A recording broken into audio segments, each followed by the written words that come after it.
Imagine winning an Oscar while hiding who you really love. That's what happened to some of Hollywood's most famous faces. One star lived with his male partner for 12 years in a beachside mansion. Everyone thought they were just roommates. Another was caught kissing a man in public and sued a comedian for joking about it. Even one actor invented 3 dead wives and a dead son just to hide the truth. But death has a way of revealing everything. Hospital records, wills, and deathbed confessions finally exposed what millions never knew. Rock Hudson. Rock Hudson was born Roy Harold Scherer, Jr. on November 17, 1925, in Winnetka, Illinois. His father walked out during the Great Depression when Roy was just 4, leaving behind a broken home and a boy desperate to feel loved. That pain followed him for the rest of his life. He didn't just want fame, he needed it to feel like he mattered. So he became Rock Hudson, but not without paying a heavy price. He even went so far as to have his voice surgically lowered. It ruined his singing forever. At 6'5", he looked like the perfect movie star, but deep inside, he was terrified. He was hiding a part of himself that the world wasn't ready to see. In 1955, his agent, Henry Wilson, staged one of the most cold-hearted publicity moves in Hollywood history. A fake marriage to his own secretary, Phyllis Gates. The plan was simple: silence the rumors that Hudson was gay. The marriage lasted exactly 3 years. Privately, Hudson continued living his truth. Publicly, he smiled for cameras and played the role of America's most eligible bachelor. Then came June 1984. A small lesion on his neck changed everything. It was Kaposi sarcoma, a clear sign of AIDS. Hudson told people it was anorexia. He tried to hide it, but soon he made the decision that no other major star had dared to make. On July 25, 1985, he went public. He became the first big-name celebrity to say it out loud. He had AIDS. The aftermath was brutal. He wrote anonymous letters to 4 men he had been intimate with. One of them, a 22-year-old, tested positive the very next day. Hudson died on October 2, 1985, at just 59. But before he left, he broke the silence that had kept so many trapped in fear. His confession shook the world and changed how people talked about AIDS and homosexuality forever. Raymond Burr. Raymond Burr had a different kind of secret. Born on May 21, 1917 in British Columbia, he would become famous as the unshakable Perry Mason. But off-screen, he was crafting a lie more complicated than anything on television. He claimed to have been married 3 times. He said one wife died in a plane crash and another from cancer. He even said he had a 10-year-old son who died of leukemia. But none of it was true. There were no wives, no son, just a long list of made-up tragedies that made people feel sorry for him. In 1961, the FBI got involved. The American Bar Association had files describing Burr as a noted sex deviant.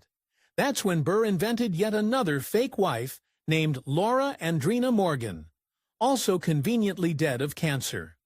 The only real marriage he ever had was to actress Isabella Ward in 1948.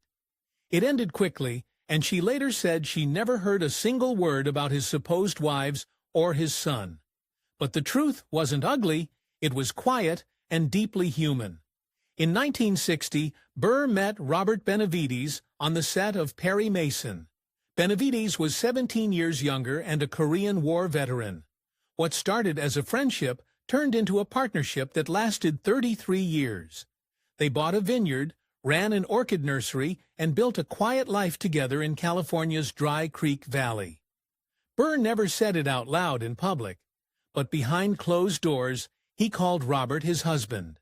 They had a 40-acre ranch in Sonoma County and even a private island in Fiji where they could just be themselves. No lies, no scripts, no cameras.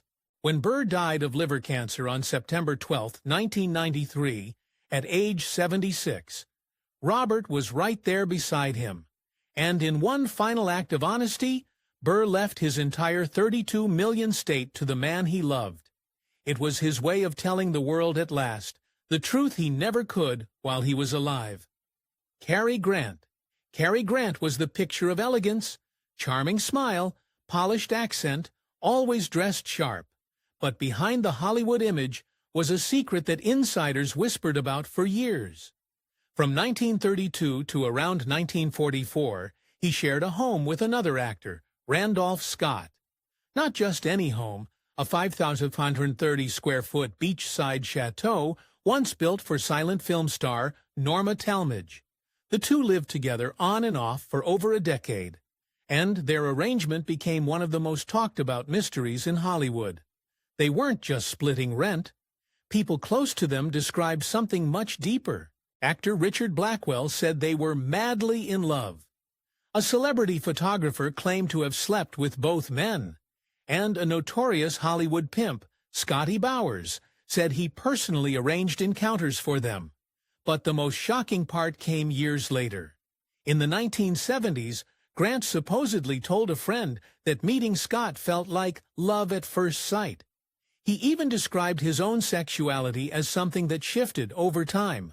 Homosexual when young, bisexual in his adult years, and heterosexual later on. He compared it to acting, saying it would be limiting to only ever play one kind of role. Grant wasn't just the subject of rumors. Biographers say he and Scott were once caught kissing in public, and some claim they secretly got married in Mexico. All four of Grant's ex-wives reportedly accused him of being gay, and when comedian Chevy Chase joked about it on television in 1980, Grant sued him. Ramon Novarro was born in Mexico in 1899 and became a silent film legend. At his peak, he was earning over $100,000 per movie. In Ben-Hur, 1925, his barely there costumes made headlines. MGM even gave him a $10,000 raise just from reading his fan mail. Inside Hollywood, many knew Novarro was gay, but he lived in fear. He was deeply religious, and his Catholic faith made him feel torn. Studio boss Louis B. Mayer tried to force him into a fake marriage to hide the truth. Novarro refused. Not long after, MGM dropped him. He had real relationships with composer Harry Partch, writer Herbert Howe, and a wealthy man named Noel Sullivan. But behind closed doors, he struggled. The pressure and shame drove him to alcohol. Then came the horror. On October 30th, 1968, two brothers, Paul and Tom Ferguson, aged just 22 and 17, visited his house. They'd heard rumors he kept thousands hidden in his home. They tied him up, beat him, and tortured him, trying to find the money. There was none. They left with just $20 they found in his robe. Novarro, aged 69, died choking on his own blood. That night, the truth about his life spilled into the headlines. His murder didn't just shock Hollywood. It exposed how dangerous it was to live openly as a gay man in that era. Novarro became a symbol of what so many endured in silence. Salmoneo's story was filled with fame, rebellion, love, and tragedy, all packed into just 37 years. He was born on January 10, 1939, in the Bronx, New York. His parents were Sicilian immigrants. His father made caskets. By age 8, Sal had already joined a street gang. At 10, he was arrested for robbery.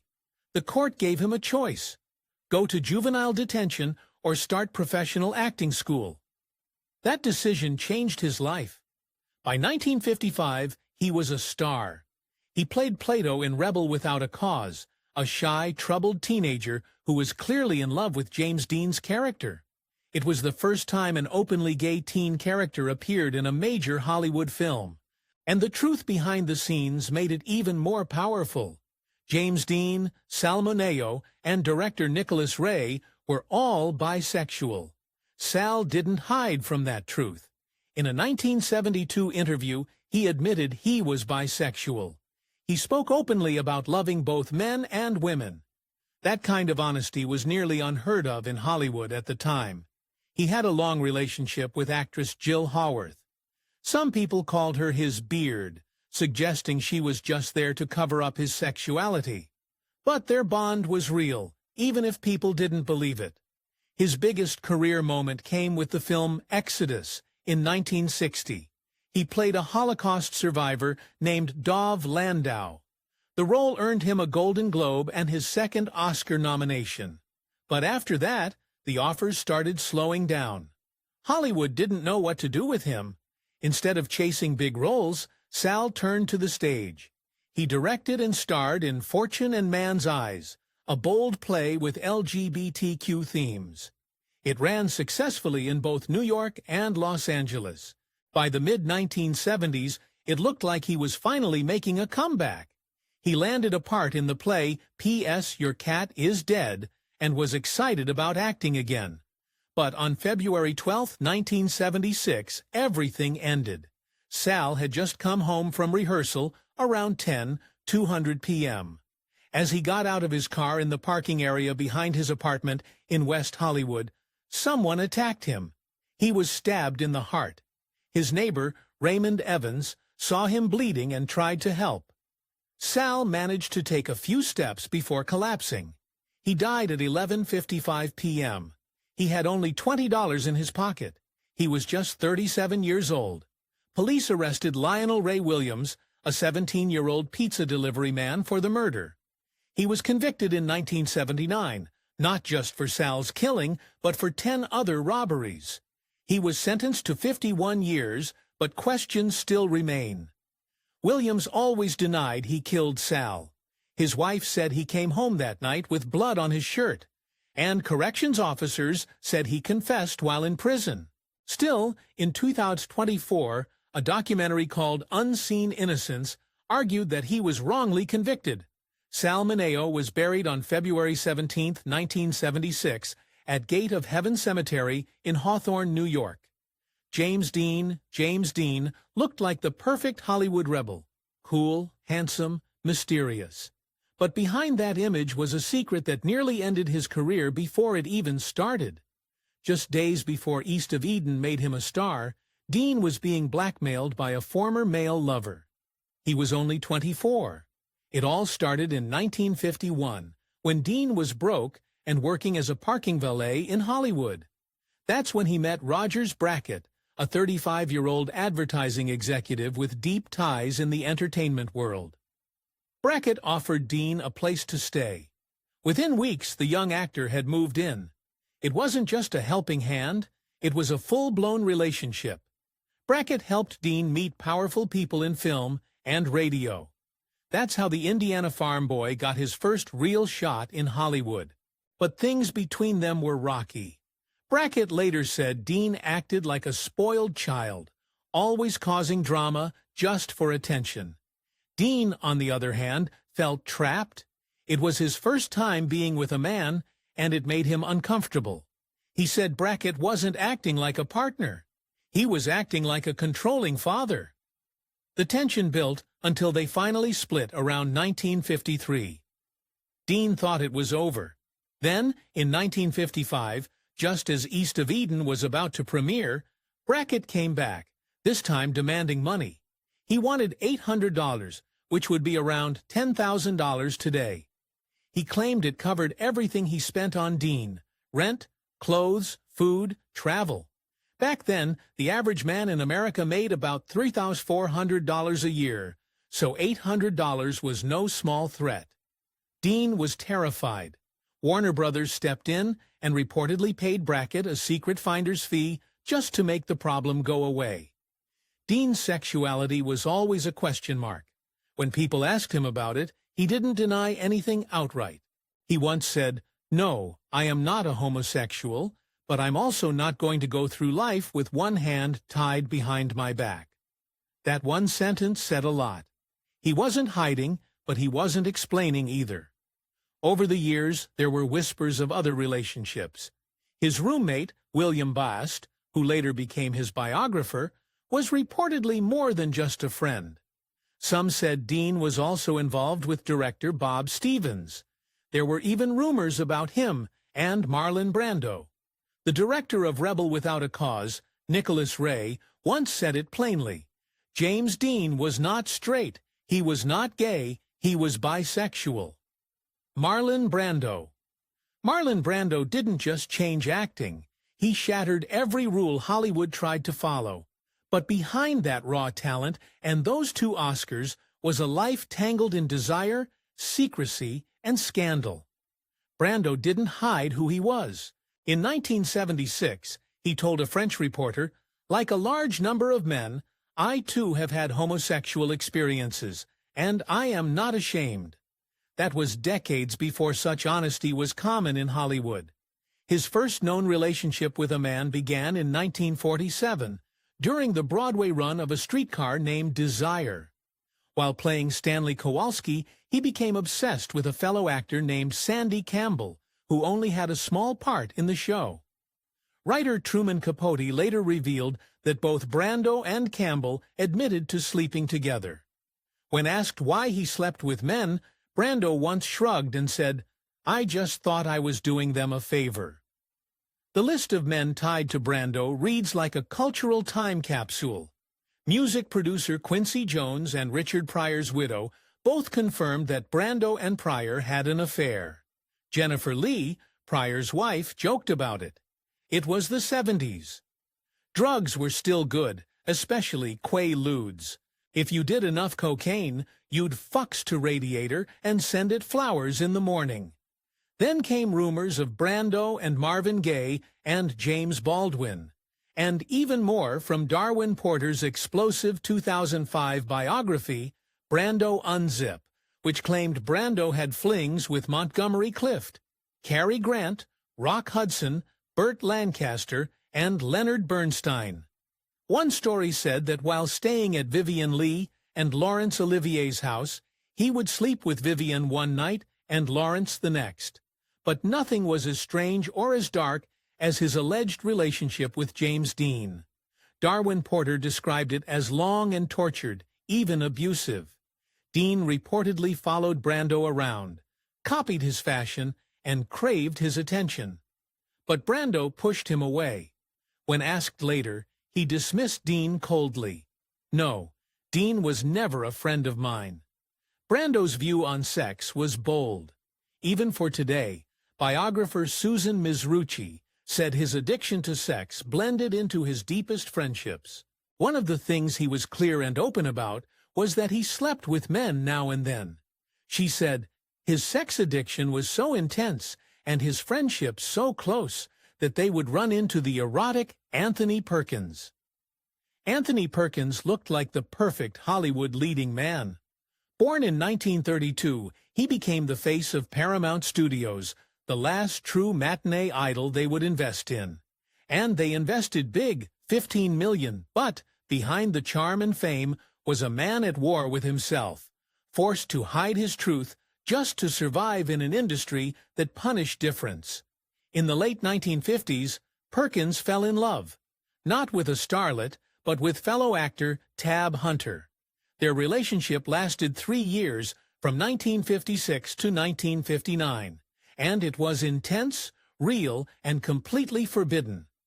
The studio panic, Paramount's president Barney Balaban, didn't just disapprove, he took action.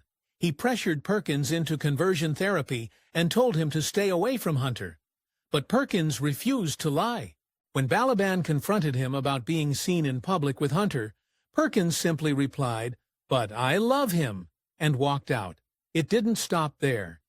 In a desperate attempt to erase his feelings, Perkins agreed to undergo electroshock therapy in New York.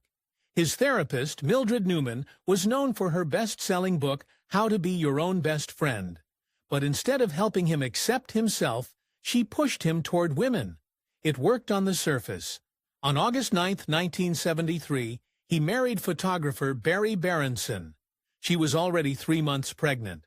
They had 2 sons and kept up appearances. But inside, Perkins was still struggling. The fear never left him. He lived in constant tension, torn between who he was and who the world wanted him to be. The final tragedy came quietly. On September 12, 1992, Anthony Perkins died from AIDS-related complications. He was 60 years old. Even as his health declined, he told no one, not even his closest friends in Hollywood. His wife later said he kept it secret because he believed that if anyone found out, he'd never be hired again. To make things even more heartbreaking, he died one day before Barry's birthday. And 9 years later, she too would die. This time in the September 11th attacks, she was a passenger on American Airlines Flight 11, the first plane to hit the World Trade Center. Tab Hunter. Tab Hunter was born Arthur Andrew Kelm, but Hollywood gave him a new name and a new identity. In the 1950s, he became the face of the all-American dream. Blonde, handsome, clean-cut. He wasn't just a movie star. At one point, he was the movie star, #1 at the box office, and #1 on the Billboard music charts at the same time. His song Young Love topped the charts in 1957, selling over 1 million copies. Girls screamed for him. Studios built empires around him. But behind that picture-perfect smile, everything was about to fall apart. In 1955, a brutal headline changed his life overnight. Confidential magazine published a front-page story about his 1950 arrest or disorderly conduct. They described it as a limp-wristed pajama party, code for a gay gathering. The article was more than cruel gossip. It was a loaded weapon in a city that punished actors for who they were. What made it worse? The betrayal came from inside. His own agent, Henry Wilson, the man who had discovered him, sold him out. Wilson wanted to protect another client, Rock Hudson, who was on the verge of superstardom. To keep Hudson safe, he fed the tabloids Hunter's secret. Warner Brothers didn't panic. Instead, they staged a rescue. Studio publicists moved fast, herring Hunter with big-name actresses in the press. Natalie Wood, Debbie Reynolds, and French actress Echica Choro were all part of the plan. The photos looked real. The rumors faded for a while. Hunter came close to marrying Choro. He thought it might make everything easier, but deep down, he knew it would be a lie. And his Catholic upbringing wouldn't let him go through with it. All this time, he was living a double life. At the Chateau Marmont in 1956, he met Anthony Perkins. Perkins was charming, quiet, and just as careful. Their relationship lasted 3 years. They shared a beach house. They shared private moments no one knew about, but it was never free. Paramount didn't want Perkins seen with him, and their careers slowly pulled them apart. When Perkins landed the lead role in Fear Strikes Out, a part Hunter had desperately wanted, it hurt not just as an actor, but as a partner. Hunter felt like he lost the role and the man. Years passed. Hollywood moved on. Hunter faded from the spotlight, but in 2005, he finally told his own story. His memoir, Tab Hunter Confidential, The Making of a Movie Star, pulled back the curtain. For the first time, he wrote it all. The pressure, the lies, the heartbreak. No studio could silence him now. The boy they created had finally found his voice. Charles Laughton. Charles Laughton was one of Hollywood's greatest actors, but behind the spotlight, he was a man drowning in shame and fear. He won the Academy Award for Best Actor in 1933 for The Private Life of Henry VIII, yet lived every day terrified someone would find out who he really was. When he died in 1962, he was still hiding, still ashamed of his desire for men. He had married actress Elsa Lancester back in 1929. From the outside, they looked like a proper Hollywood couple. But in truth, the marriage was mostly a cover. It protected both their careers. Behind closed doors, Laughton was deeply lonely. He longed for connection, yet hated himself for it. He often formed intense relationships with young men. Some started as assistants or masseurs, but things soon became romantic. These weren't just flings. When the relationships were good, Laughton became more confident, more creative. But when they ended, he would crash emotionally. Hollywood in the 1930s and 1940s was a dangerous place for any man attracted to other men. The fear of being exposed could ruin lives, and Lawton felt that fear every day. During the filming of Mutiny on the Bounty in 1935, actor Clark Gable made life on set unbearable. Gable hated Lawton for reasons that were barely hidden. Things got so bad that producer Irving Thalberg had to step in just to keep the peace. Years later, Lawton was directing a play, The Caine Mutiny Court-Martial, in 1954. Henry Fonda was the star. One day, Fonda got frustrated and exploded. He looked Lawton in the eye and said, "What do you know about men, you fat faggot?" The insult wasn't just cruel. It hit Lawton in the deepest part of his pain. Part of that pain came from religion. Lawton had grown up Catholic. He was taught that his feelings were sinful. He carried that guilt with him all his life. His marriage with Elsa wasn't completely cold in the beginning. She even had 2 abortions, one caused by sex with Lawton. Some believed this was part of a desperate attempt to fix him, something many gay men tried at the time. They thought marriage might make the feelings go away. It never did. But in his final years, something changed. In 1960, Lawton and Lanchester moved to Santa Monica. Their neighbors were writer Christopher Isherwood and his partner Don Baggerty. The couple was openly gay, unapologetic, and proud. Being near them helped Lawton. For the first time, he saw people like him living without fear. He didn't become fully free, but he found some peace. Van Johnson. Van Johnson was once the most adored face in Hollywood.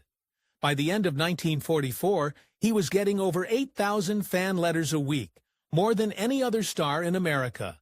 To the world, he was the clean-cut, charming boy next door. But behind the scenes, MGM was hiding something big. Louis B. Mayer, the powerful boss of the studio, knew the real reason Van wasn't chasing women. Van was gay, and Mayer was terrified that the truth would destroy their Golden Boy's image. To protect the studio's investment, Mayer forced a solution. Van Johnson was married off to Eve Abbott almost overnight. The twist? Eve had just divorced actor Keenan Wynn one day earlier. The whole thing was rushed, awkward, and carefully staged. Years later, after Eve died at 90, she finally revealed the truth. MGM had arranged the marriage just to kill the rumors. She said plainly, "I was it, the only woman he would marry." The marriage didn't erase the whispers. Johnson's behavior off-screen was hard to ignore. Playwright Arthur Lawrence later said Van was caught too many times in public washrooms, and MGM had to act fast. Even his relationship with Keenan Wynn raised eyebrows. Keenan's own father once joked, "I can't keep them straight." Eve loved Keenan. Keenan loves Eve. Van loves Eve. Eve loves Van. Van loves Keenan. Keenan loves Van. The act finally fell apart in 1961, while Van was performing in The Music Man in London. Eve caught him having an affair with the lead boy dancer. Her son later confirmed it. Van had left her for a man, a boy. Really? The divorce was long and bitter. By 1968, Eve was openly calling him a raging woman-hater with serious emotional problems. The sad irony? Hollywood's most lovable heartthrob had lived a lie from start to finish. Peter Loghard. Peter Loghard's life was even darker. Born into a twisted upper-class family, he never had a normal childhood. His mother, May, privately dressed him in girls' clothes until he was 10. Even worse, he was molested by a family friend who held a pillow over his face to keep him quiet. That trauma stayed with him forever. His first sexual experience came at age 10 with his 35-year-old German governess. She molested him, climaxed, and then performed oral sex on the young boy.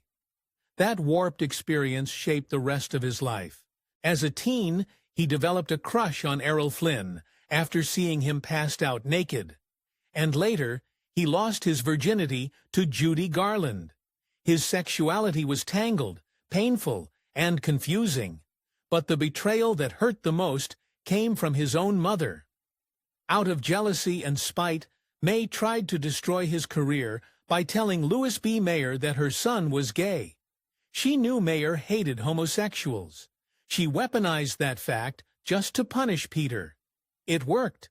Mayer distanced himself, and Lohard never fully recovered. He was left broken, insecure, and desperate for approval. His adult life spiraled into chaos. He built a circle of lovers, both male and female, and had a pimp who brought him porn stars. He dated Rock Hudson, had affairs with Montgomery Clift, James Dean, Tom Drake, Robert Walker, Gordon Scott, and Marlon Brando. He even joined in on Liberati's all-male orgies. It was a whirlwind of secrecy, indulgence, and confusion. In 1954, he married Patricia Kennedy, sister of John F. Kennedy. It was a political move more than a love match. Lohard couldn't keep faithful, and he never fit in with the powerful Kennedy clan. The marriage collapsed in 1966, leaving behind 4 children and a father too haunted to be present.